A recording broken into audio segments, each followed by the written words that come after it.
right, welcome to the podcast. So after a week off, we're back. Kate and I went to Puerto Rico. We were in Rincon, so we weren't in San Juan. That's where most people visit when they go there. We were on the other side of the island. I think it's the east coast of the island. So that's where we typically go, and that was my grandfather retired there, and that's what got that on our radar. And my brother really started going down there a lot about 10 years ago, and then he spends a good deal of the year down there, and now me and Kate have put that on our annual travel plan. So that's where we were at last week and why we didn't have the podcast. After Disney. Yep. So we did a day. We took the kids down, did a day in Disney, and then went down there and spent time. And we had a good time. We stayed active down there. We didn't go to any. We went to a gym down there. It was more of like a Globo gym. We went a couple of days, and that gym had incredible equipment. Like I think that was probably one of the nicest equipped bodybuilding style gyms. Like they had a ton of it is the Arsenal strength. So it's kind of like the new Hammer Strength. It's a new company that has a lot of plate loaded stuff. But just in general, like every piece of equipment, I'm like looking up the prices of these. It's just jam packed with no less than, it seemed like 100 machines of like the top of the line, brand new equipment. The facility itself was not like phenomenally nice. We were nice. really like geeked out about it. I think your brother's a little annoyed because it's so packed in. Yeah. He like got a bruise from walking around, but we're like, this is amazing. This equipment is incredible. If there's a local gym down here called American Barbell, I haven't actually been inside, but I follow them on Instagram. It looked similar to that in the setup to it, and we got some good workouts in there while we're gone. But what we did too, what I want to like just touch on that I thought was fun was we got my parents involved. So we did this with them almost every day. So there's a big hill, and we walked.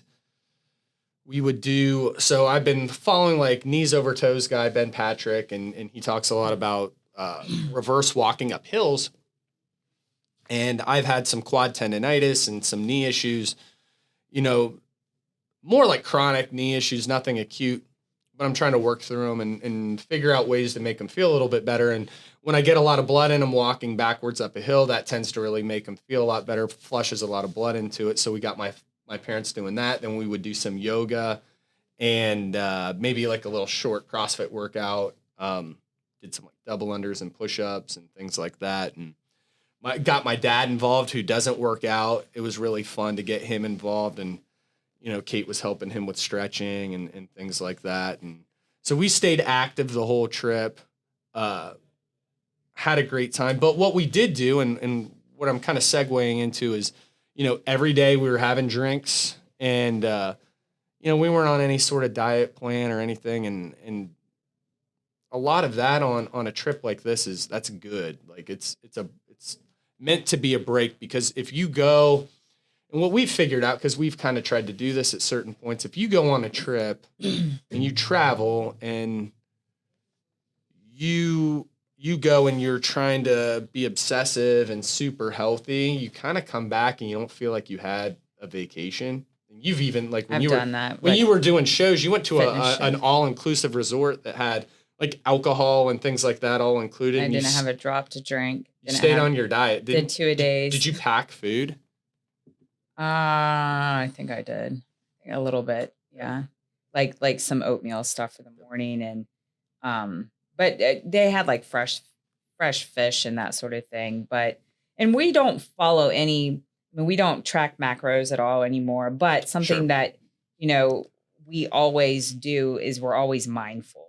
And I'm always kind of like making sure we do have little snacks packed with us. So it's not like we're completely like maybe living life at the same cadence as like maybe like your brother. He probably never knows like where he's getting his next meal. Just like, hey, this is, and we're thinking about what we're going to eat later. Hey, let's pack like an apple. Yeah. We're going to be at the beach. Let's grab a bar. We can get those Like we go to this beach where they have these little like chicken skewers. We always, Pinchos. yeah, we always know we can get something, or we're thinking about it. Like, Yeah. all right, we have this 6-7 hour span.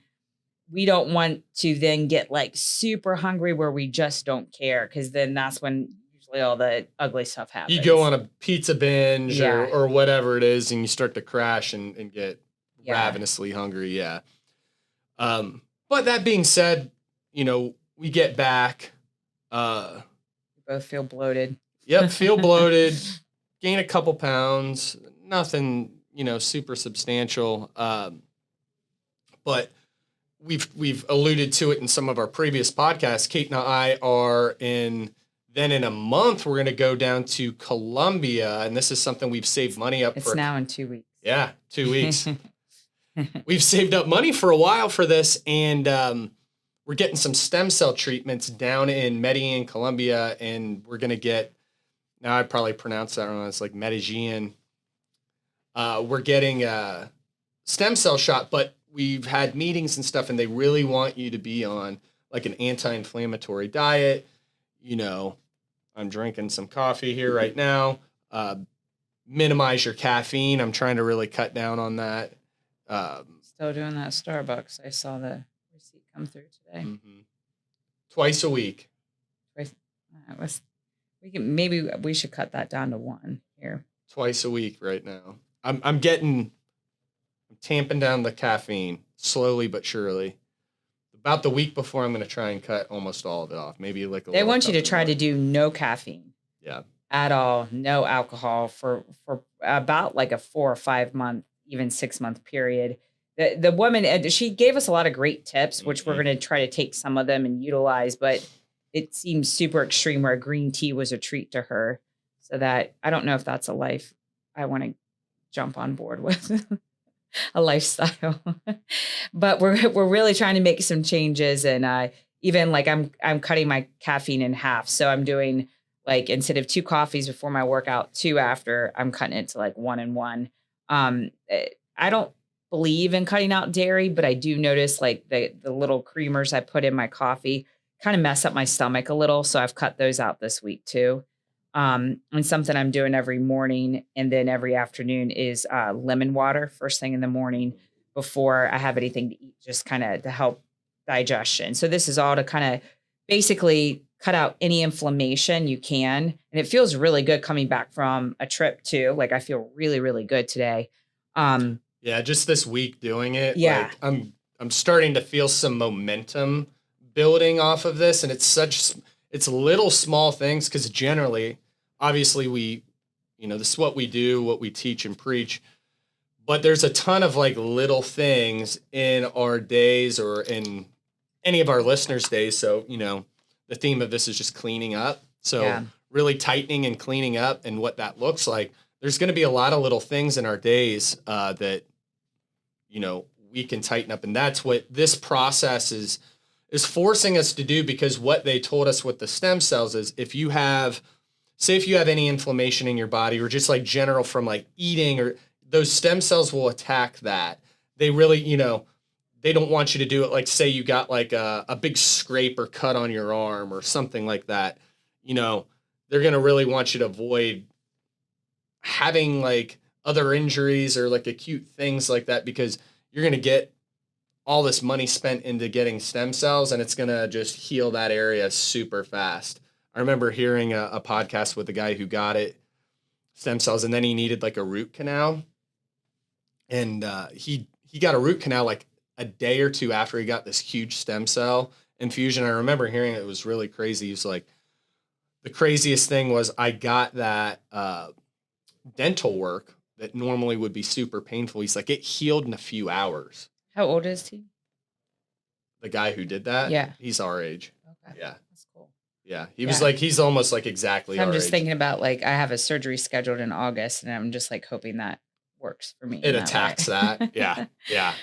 So they want you to clean up all the inflammation in your body, so the stem cells can get to work on repairing those tissues, organs, things that need help. And the things that we're addressing directly are Um, like for me, my shoulders, I have an ankle and a hamstring.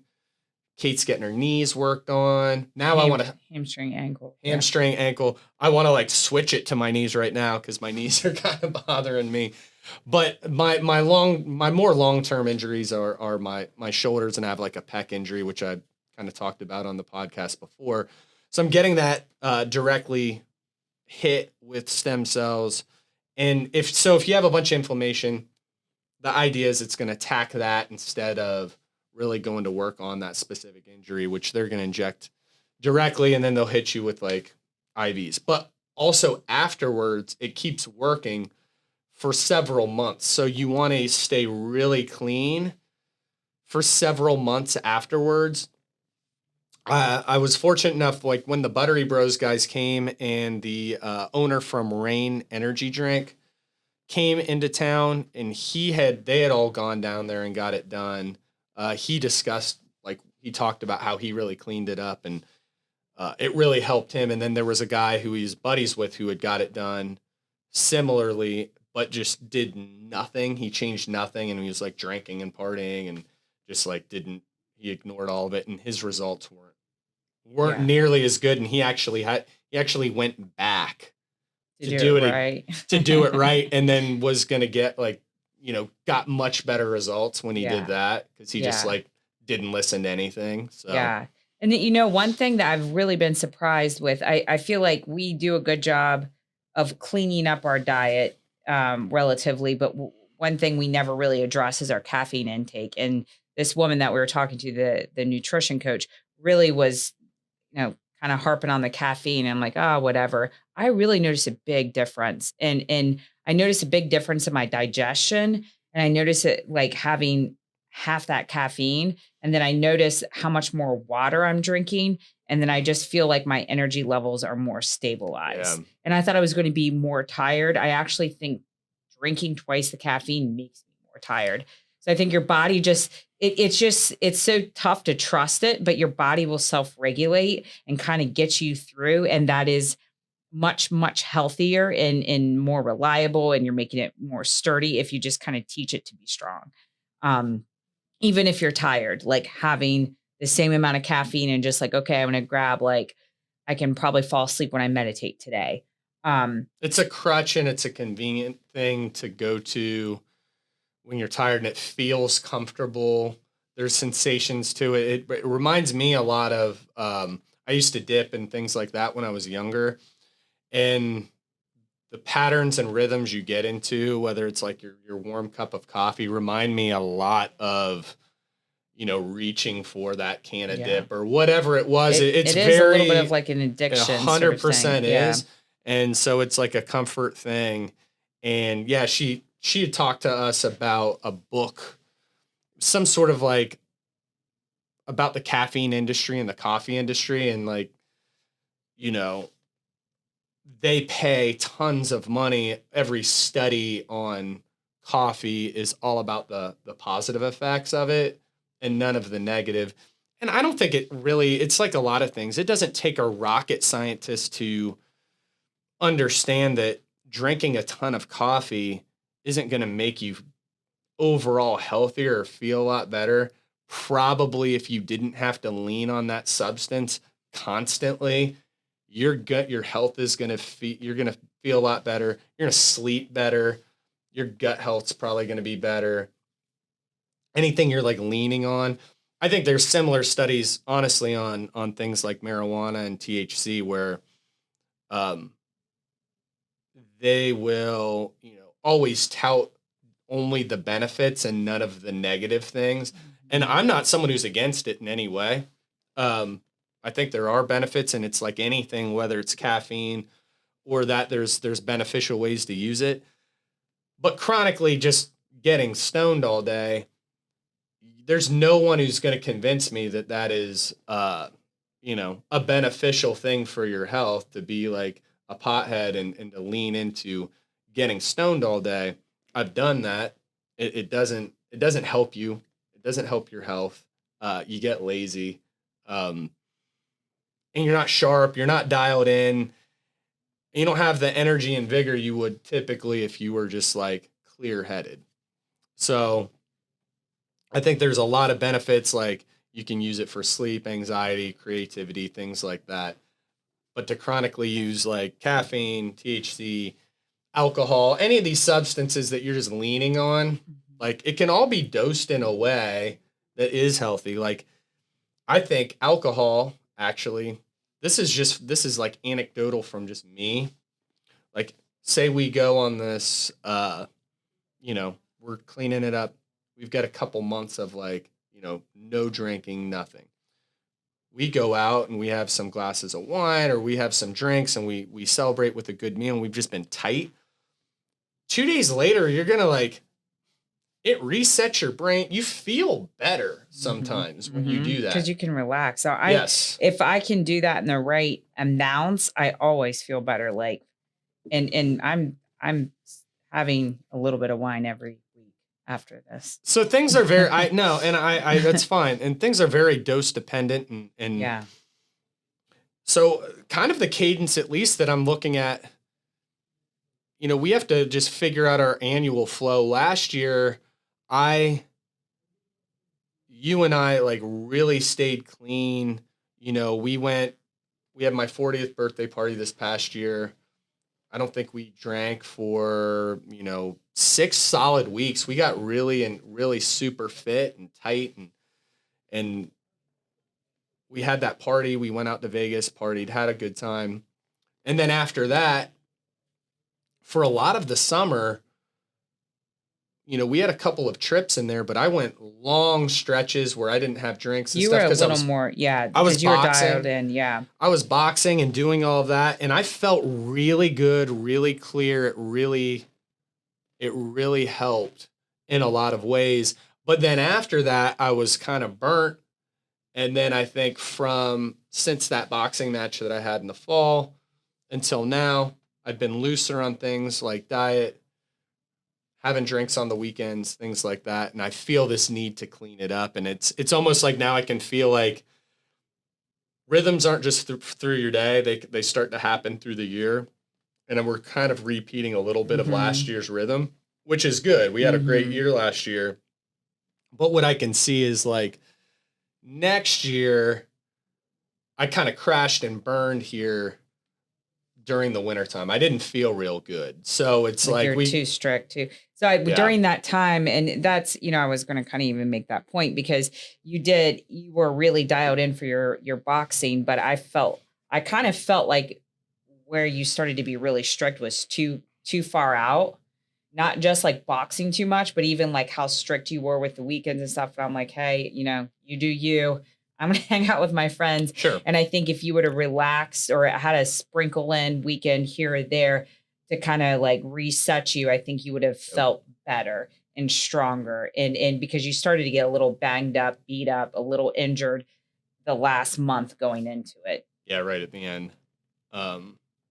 But I think, I always come back to like feeling when really tapping into how you feel more so than like we have an idea of like what we want our year to look like. But I think it's really, really important to have those ideas, have those broad goals, but really to make the adjustments, it needs to be like a daily, weekly feeling of how do I feel to make that next adjustment. And your body will tell you like, hey, it's time to clean it up. I really feel like we got back from that trip and I felt really motivated to clean it up. But before it, even I knew we were going on this trip, I just did not feel it. So for whatever reason, the less I fight that, the better I feel mentally and physically in the long run, where I'm just like, okay, I'm just going to try to maintain status quo and hang on here. I know I've got a trip coming. Let's not like go out to eat a million times this week. Let's try to be like relatively healthy, but I'm going to allow myself more wiggle room after dinner if I want to have that treat or this small thing here or there. So like 5 things, what do you think are like for you? And then maybe I'll try and think of a few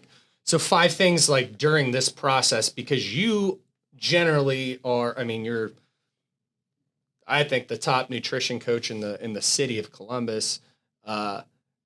You're always dialed in. You're fit 365 days a year. What changes are you making like, what are 5 things that you do that you're going to make an adjustment on that you think will tighten you up, like going into this like stem cell thing? And what kind of results do you typically see when you do that? Yeah. So I think a lot of it for me, but the biggest thing I always look at is I like to just overeat a little bit. Okay. So like even if it's unhealthy stuff, I really have to watch that. And it always happens in the afternoon or at dinner. So I just have to be like okay with what I have portioned out and not go back and pick. That's like the first thing, whether it's dinner, whether it's the snack in the afternoon. Those are 2 times where I'm kind of coming down from the day that I just want to have a little bit too much. Mhm. And that little bit too much, I can tell kind of it makes me not feel great. And then I feel it that I feel it that night going to bed, like, man, I kind of overate today. I feel it the next morning, I feel kind of crappy. So that's the first place I look. Um, the new thing I'm trying with this is cutting my caffeine in half and keeping that. Also the lemon water in the morning, I think does help a little bit.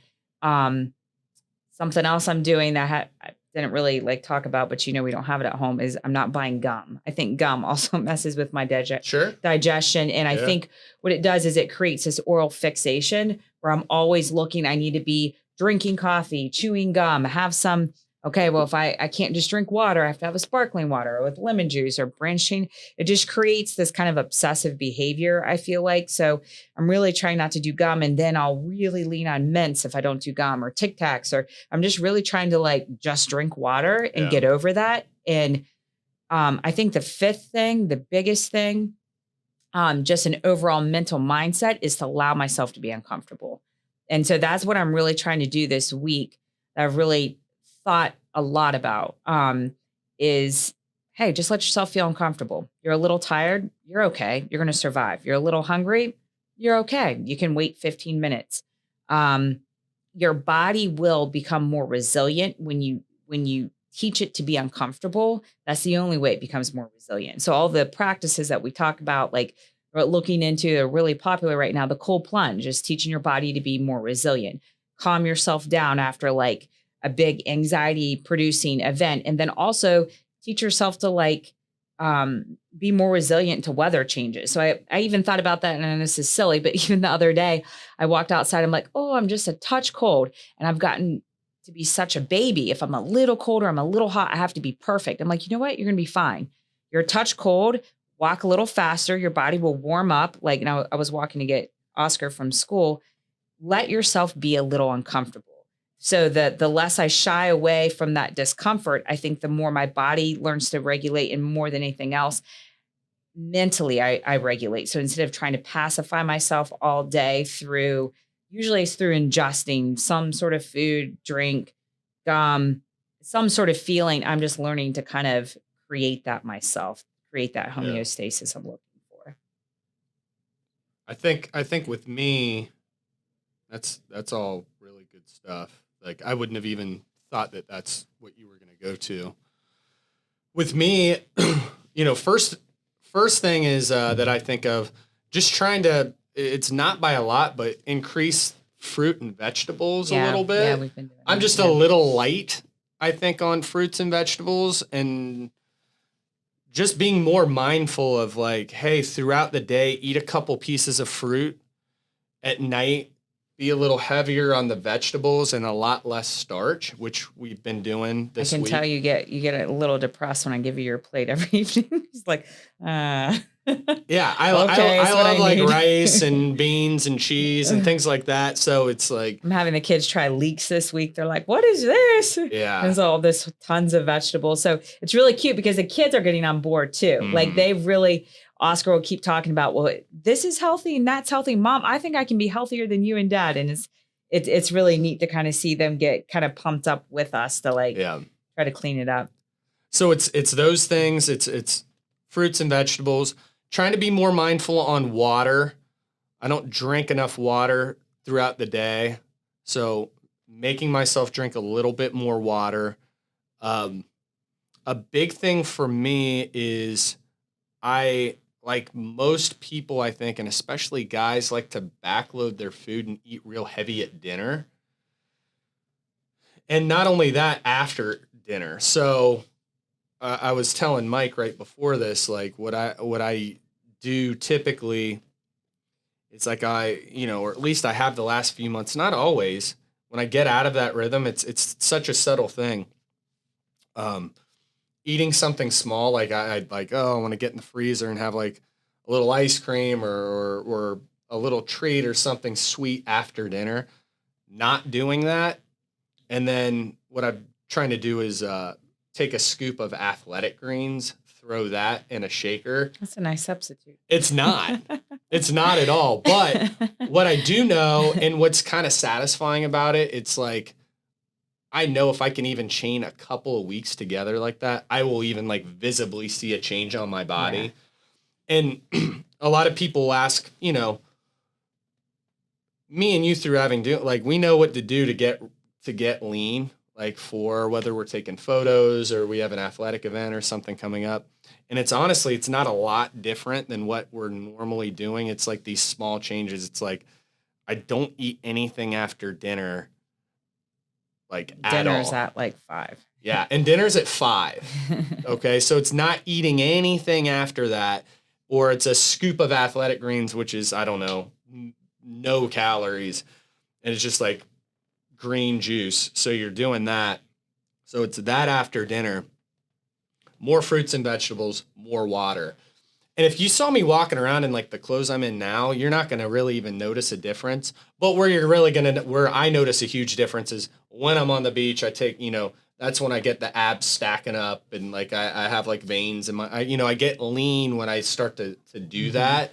And it's that subtle difference. So again, it's not sustainable all year round. I figured that out last year when I crashed and burned pretty hard and tried to kind of keep that going. Like, you have to kind of do that in waves and pulse that. I think you can get away with it longer when you're younger. Yes. But as, at 40, in my 40s, like I got to pick and choose my times to do that and when to go. And the crash and burn I'll tell you what, it's more mental than anything else. Yeah. You just need I that agree. mental reset but what's mental becomes physical. Like so say like, okay, I'm just having this night where I'm going to go have dinner and a few drinks. You relax. It relaxes your mind, then your body relaxes, and then you're like a little mushy for a couple of days, and then it allows you to come back and have that. You're motivated. When you feel good and you're really happy, working out in the gym is easy. It's not hard. Your pain levels are way down. If you're bummed out, you're depressed, you're not feeling good, everything's harder. Everything hurts. You don't feel like working out.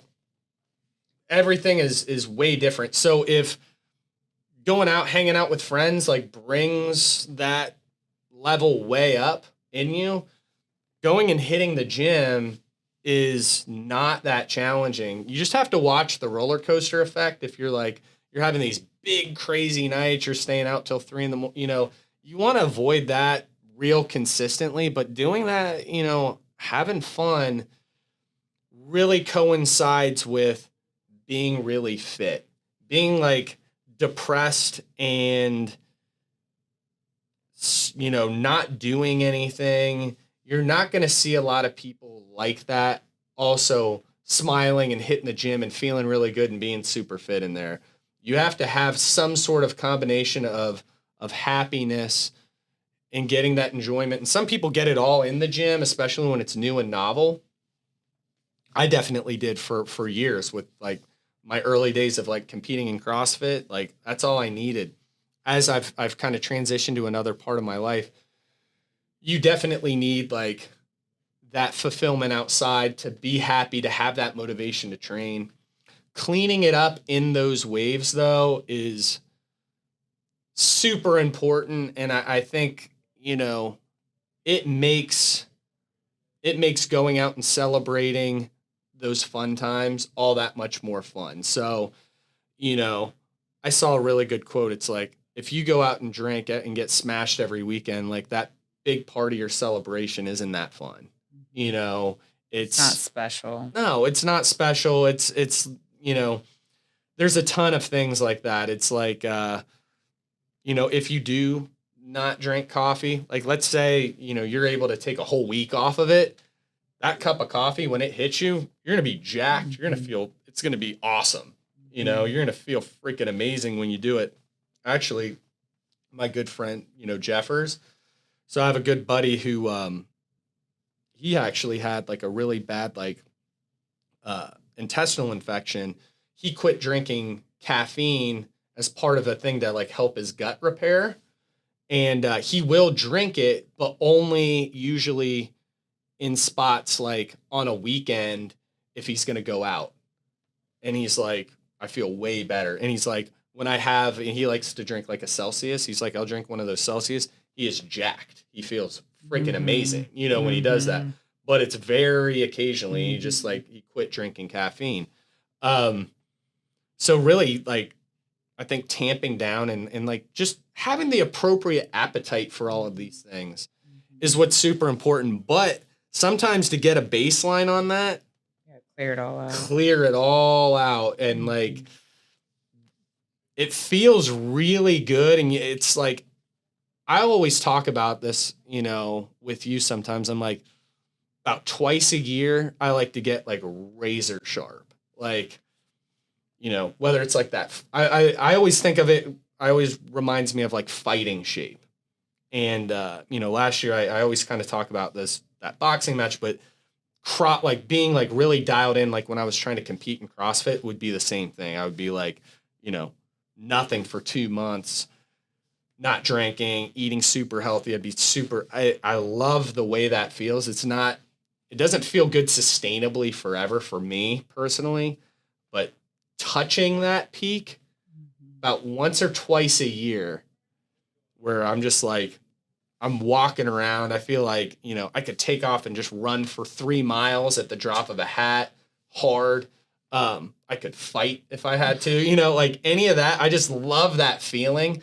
But only a couple of times a year for a little while. And then the rest of the time it's sort of sustaining, but what is necessary to have that is that cleanup time. And really, I think a lot of us can, if you're listening, if you can just take a couple of these tips, you basically just eliminate a repetitive behavior. If anyone here's listening who knows Megan Ward, who is, I think she's 44, 45, and is extremely lean, super fit. I think she's in the top 100 in her age group in CrossFit right now, going into the quarterfinals. All she does when she's really dialing in, I was like, well, what do you do? She's obviously healthy. She's like, I quit eating ice cream every night. So she'll eat a little ice cream, and then that just tightens her right up. So that's the repetitive behavior. Yes, and I think people, like some of us most of the people listening probably just need to do like one or two things. Repetitive behavior that you're going to do that can tighten that all up. And then you've got people that need to do an overhaul. But even then, I think focusing on like going to bed at the same time every night, waking up at the same time every day, drinking more water, start there, and then make like 1 or 2 changes at a time. Yep. All right. I think that's a great place to leave it. We'll see you next week.